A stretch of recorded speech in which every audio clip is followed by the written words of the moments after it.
আসসালামু আলাইকুম, সবাই কেমন আছেন? আশা করি আল্লাহর রহমতে ভালো আছেন। তো আজকে আমি আপনাদের জন্য হোয়াইট সস পাস্তা নিয়ে চলে আসলাম।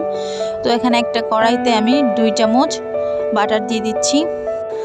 বাটারটা গলে গেলে এর মধ্যে আমি দিয়ে দিব রসুন কুচি, দিয়ে এবার এটাকে একটু নেড়েচেড়ে নিব। দেন আমি অ্যাড করে দিব পেঁয়াজ কুচি, এটাকে এবার ভালো করে একটু নেড়ে নিব। এর মধ্যে এখন আমি অ্যাড করে দিব 3 চামচ ময়দা, এটাকে এবার ভালো করে ভেজে নিতে হবে যাতে করে ময়দার কাঁচা গন্ধটা চলে যায়। কিছুক্ষণ ময়দাটা ভাজা হয়ে গেলে এর মধ্যে আমি অ্যাড করে দিব লিকুইড মিল্ক। অল্প অল্প করে দিব আর মেশাতে থাকবো যাতে করে কোনো লাম্পস না জমে। ভালোভাবে মেশানো হয়ে গেলে এর মধ্যে আমি পরিমাণ মতো লবণ অ্যাড করে দিচ্ছি। দিয়ে দিব সাদা গোলমরিচের গুঁড়া, দিয়ে দিব অরিগ্যানো, দিয়ে দিব চিলি ফ্লেক্স, দিয়ে এবার এটাকে ভালো করে নেড়েচেড়ে নিতে হবে।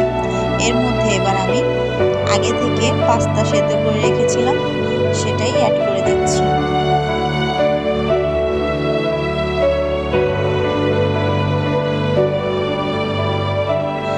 পাস্তাটা ভালোভাবে মেশানো হয়ে গেলে আগে থেকে গ্রেট করে রাখা চিজ দিয়ে দিচ্ছি।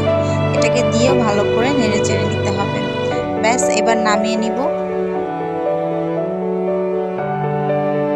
রেডি হয়ে গেল আমাদের হোয়াইট সস পাস্তা।